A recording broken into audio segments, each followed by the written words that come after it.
प्रिय विद्यार्थियों, बे part third दर्शन शास्त्र में तर्क शास्त्र के अंतर्गत वेन डायग्राम पद्धति के द्वारा आर्गुमेंट्स की वैलिडिटी इनवैलिडिटी के संदर्भ में हम इस वीडियो में चर्चा करेंगे।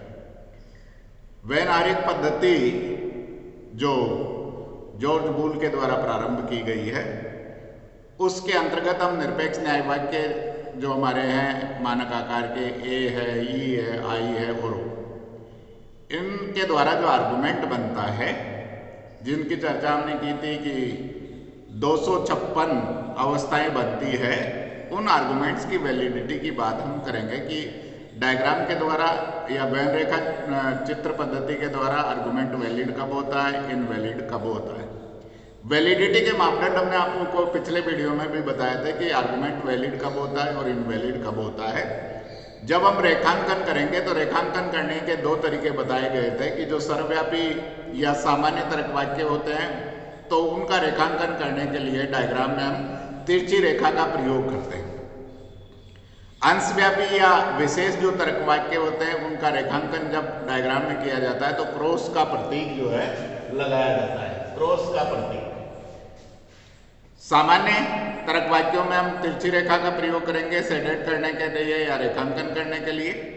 विशेष तर्क वाक्यों का जो रेखांकन करने के लिए हम क्रॉस का चिन्ह प्रयोग में लाएंगे। ये सामान्य सी रेखांकन की पद्धति है। अब आर्गुमेंट वैलिड कब होगा या इनवैलिड कब होगा? आर्गुमेंट में हम जानते हैं कि दो आधार वाक्य होता है और एक निष्कर्ष होता है। जब रेखांकन आर्गुमेंट की वैलिडिटी के लिए रेखांकन किया जाएगा तो इस बात का हमें ध्यान रखना है कि आधार वाक्यों का ही रेखांकन डायग्राम में किया जाता है, निष्कर्ष का रेखांकन डायग्राम में नहीं किया जाता। परंतु इस बात का ध्यान रखना है कि जो हमारा कंक्लूजन, हमारा जो निष्कर्ष है, जो आधार वाक्य में हमने शेडेड किया है, हमने रेखांकन किया है, उसी में हमारा निष्कर्ष पाया जाना चाहिए।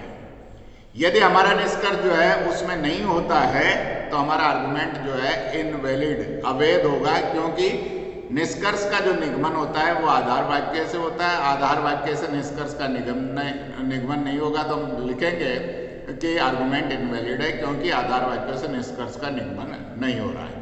तो पहली बात कि आधार वाक्यों का रेखांकन किया जाएगा, निष्कर्ष का रेखांकन नहीं किया जाएगा।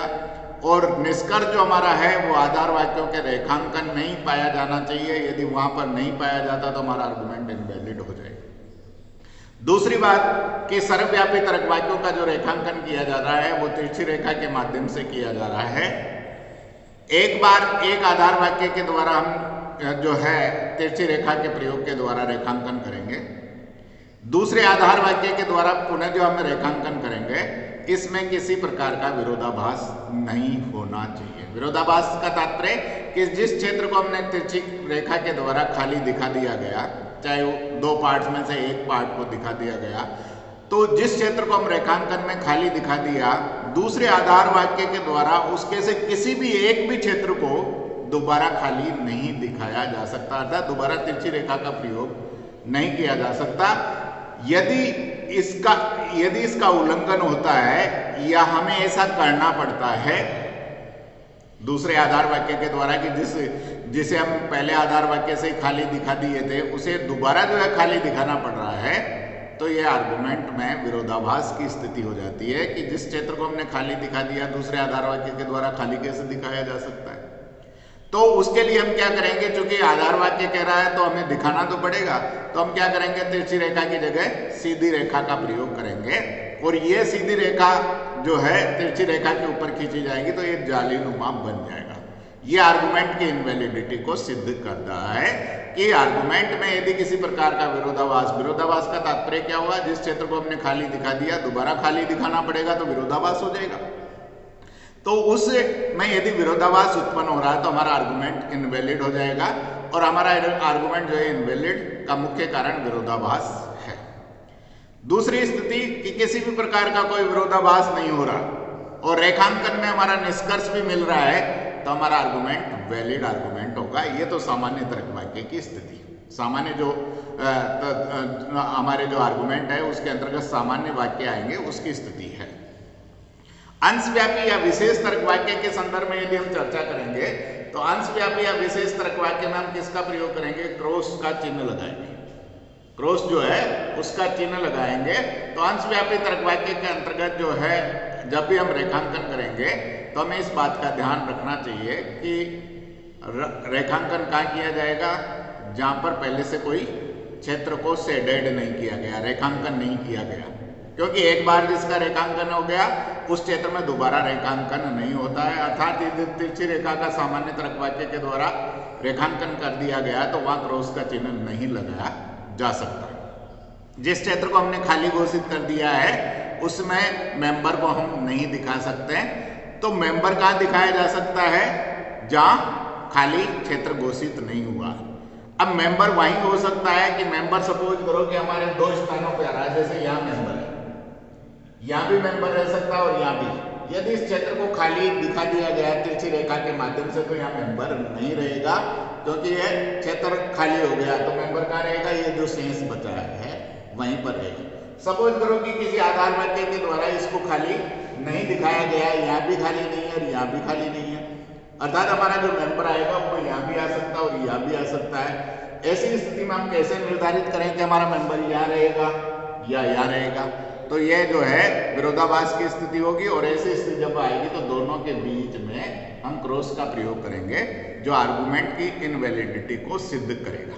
तो ये सामान्य सी स्थिति है कि आर्गुमेंट वैलिड कब होगा या इनवैलिड कब होगा। विरोधाभास किसी प्रकार का नहीं होना चाहिए। विरोधाभास का तात्पर्य एक क्षेत्र में जो रेखांकन कर दिया गया वो दोबारा संभव नहीं है। दूसरी बात, हमारा आधार वाक्यों से निष्कर्ष निकलेगा तो आधार वाक्यों का रेखांकन किया जाएगा, निष्कर्ष का रेखांकन नहीं किया जाता है। तो आधार वाक्य में हमारा निष्कर्ष क्या होना चाहिए? पाया जाना चाहिए। यदि नहीं पाया जाएगा तो भी हमारा आर्गुमेंट बिना विरोधाभास के भी आर्गुमेंट इनवैलिड हो जाएगा कि हम रेखांकन कर रहे हैं, रेखांकन में तो कोई विरोधाभास नहीं हो रहा, लेकिन हमारा निष्कर्ष जो है आधार वाक्य के रेखांकन में पाया जाना चाहिए था परंतु नहीं पाया जा रहा, तो हमारा आर्गुमेंट इनवैलिड हो जाएगा। ये सामान्य सी बात। अब हम एक आर्गुमेंट को देखेंगे कि ये आर्गुमेंट वैलिड है या नहीं है। एक आर्गुमेंट हमने लिया, जैसे सभी जो है कुत्ते स्तनपायी है, ऑल डॉग्स आर मैमल्स की बात हम करें। दूसरा जो आधार वाक्य ले रहे हैं कि सभी बिल्लियां स्तनपायी है। पहला हमने क्या लिया? सभी कुत्ते स्तनपायी है, ऑल डॉग्स आर मैमल्स। दूसरा लिया ऑल कैट्स आर मैमल्स, और उसके आधार पर हमने निष्कर्ष निकाल लिया कि सभी बिल्लियां कुत्ते हैं, ऑल कैट्स आर डॉग्स। तो प्रीमिसेस क्या हुआ? सभी कुत्ते जो है स्तनपायी है, सभी बिल्लियां स्तनपायी है, अतः क्या हो गया? सभी बिल्लियां कुत्ते हैं। मानक आकार का तीनों तर्क वाक्य सभी वाले हैं तो ये तर्क वाक्य होगा। तीनों तर्क वाक्य क्या होंगे? ए होगा। पहला आधार वाक्य ए है, सभी है। दूसरा आधार वाक्य सभी बिल्लियों से शुरू हो रहा है और सभी बिल्लियां कुत्ते हैं। ये तीनों में हम ऑल सेंटेंस का प्रयोग कर रहे हैं तो ये हमारा सेंटेंस मानक आकार का ए तर्क वाक्य है। अब ए हो गया, तीनों तर्क वाक्य ए हो गए। अब मध्यम पद देखिए, मध्यम पद स्तनपायी है और स्तनपायी दोनों ही विधेय पद के स्थान पर आ रहे हैं। तो हमारी आकृति कौन सी होगी? सेकंड आकृति होगी। आकृति सेकंड मैंने बताया था कि आकृति सेकंड कब होती है? बी में, ऊ में, देयरफॉर होगी। अर्थात मध्यम पद बाद में दोनों आधार वाक्यों में आ रहा है तो हमारी आकृति सेकंड होती है। देखिए ये आकृति सेकंड। तो ये जो मानक आकार का ए अवस्था है और आकृति सेकंड है, इसका रेखांकन करना है तो इसका समीकरण बनाएंगे। ए तर्क वाक्य का समीकरण क्या बनता है? ऊ बी बार बराबर 0। ऊ बी बार बराबर 0। यहां देखिए उद्देश्य का स्थान तो किसने लिया? विधेय ने ले लिया था, और विधेय का स्थान किसने लिया? मध्यम पद ने ले लिया था। तो ये हो गया बी में बार बराबर 0। ठीक है। उसी प्रकार से ऊ में बार बराबर 0, देयरफॉर ऊ बी बार बराबर 0। ये सिंबलाइजेशन हमने डायरेक्ट कर दिया है। इसका रेखांकन इसमें करेंगे और आर्गुमेंट की वैलिडिटी का मालूम करेंगे। ये सेंटेंस पहले मैंने एक और बात बताई थी कि सर्वव्यापी तर्क वाक्य का रेखांकन सर्वप्रथम किया जाता है, अंशव्यापी का बाद में होता है। यदि पहले नंबर का आधार वाक्य अंशव्यापी आ गया तो उसका क्या होगा? रेखांकन बाद में होगा। और सर्वव्यापी या सामान्य तर्क वाक्य उसका रेखांकन सबसे पहले होगा। तो यहाँ तो सारे तर्क वाक्य क्या है, सर्वव्यापी है, तो उसके आधार पर हम करेंगे कि पहले नंबर पे जो है उसका रेखांकन पहले करेंगे, उसके बाद में सेकंड का करेंगे। तो यहाँ देखिए कि ए मानक आकार का जो ए ये जो अवस्था है उस सेकंड जो आकृति है उसका रेखांकन हम कैसे कर सकते हैं, और रेखांकन करने के बाद में आर्गुमेंट की वैलिडिटी की चर्चा करेंगे, क्या आर्गुमेंट हमारा वैलिड है या इनवैलिड है।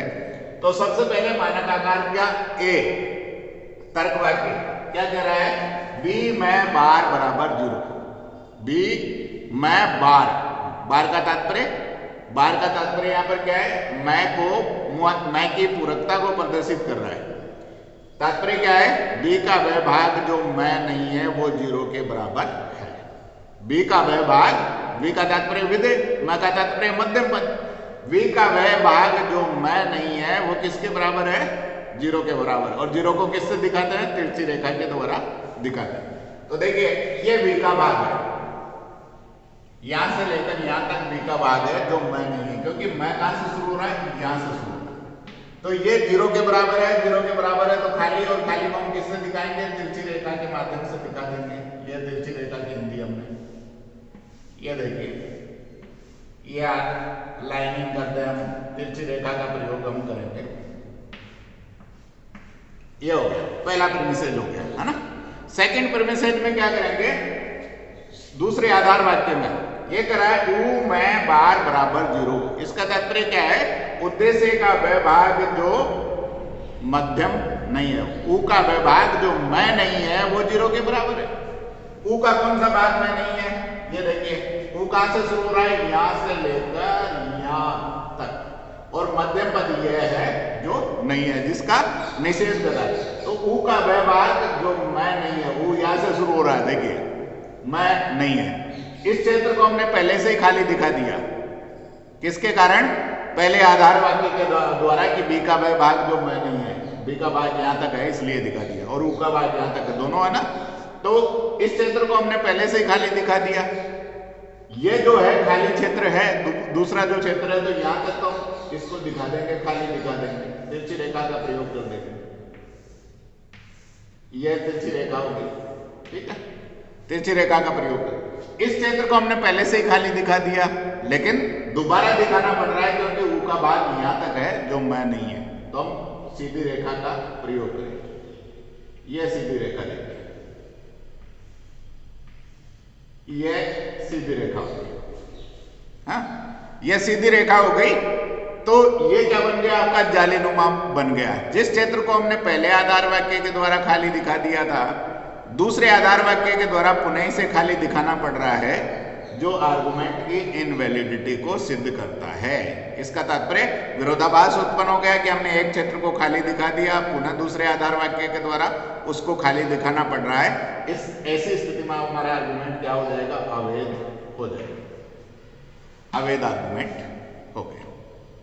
अब सेकंड देखिए कि वैलिड आर्गुमेंट कैसे होगा। अब सपोज करो कि हम ए फर्स्ट को ही देखें, ए जो है वो फर्स्ट फिगर में हम देखेंगे,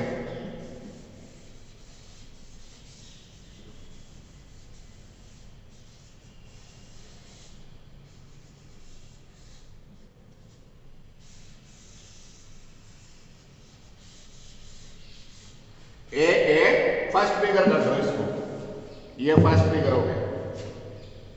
पहले हम सेकंड को चेक करें, ये चारों आकृतियों में होगा।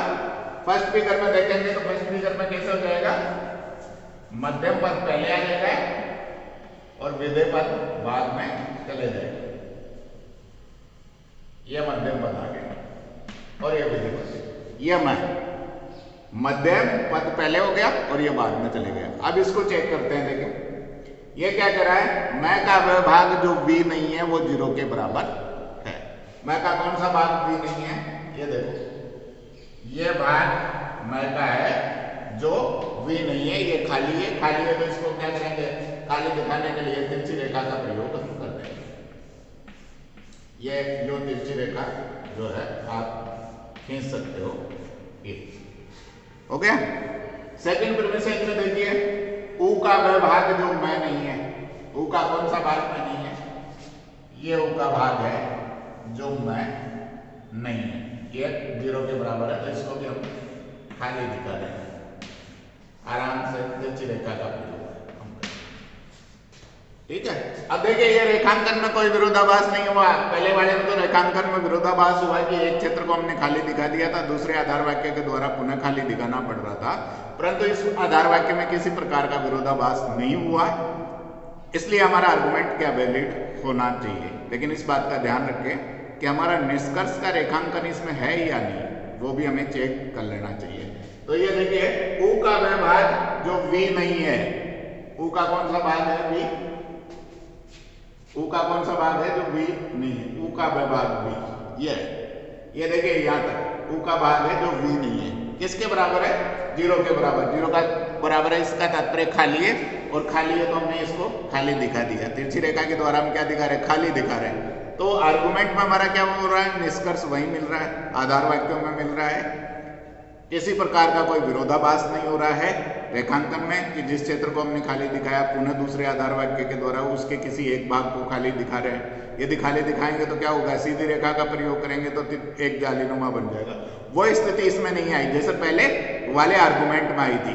तो ये आर्गुमेंट हमारा क्या हो गया? वैलिड आर्गुमेंट हो गया। तो ये सामान्य जो आधार वाक्य हैं उनके संदर्भ में हमने दोनों में देखा कि आर्गुमेंट वैलिड तो कैसे होता है, इनवैलिड कैसे होता है। किसी प्रकार का कोई विरोधाभास नहीं होता तो आर्गुमेंट वैलिड होता है। किसी भी प्रकार का कोई विरोधाभास हो जाएगा या हमारा आधार वाक्यों में निष्कर्ष का निगमन नहीं होगा तो हमारा आर्गुमेंट इनवैलिड हो जाएगा। तो यहाँ पर हम जो है इस वीडियो के अंतर्गत जो है सामान्य तर्क वाक्यों का रेखांकन पद्धति के द्वारा हमने देखा कि आर्गुमेंट वैलिड कैसे होता है, इनवैलिड कैसे होता है। नेक्स्ट वीडियो में हम बात करेंगे विशेष तर्क वाक्यों की, जिसमें क्रॉस चिन्ह का प्रयोग होगा कि कहां पर हमें चिन्ह लगाना पड़ रहा है जिसके कारण हमारा आर्गुमेंट वैलिड होता है या इनवैलिड होता है। तो आप नियमित रूप से देखें, वीडियो को अधिक से अधिक शेयर करने का प्रयास करें ताकि आप लोगों को अधिकतम लाभ मिल सके। धन्यवाद।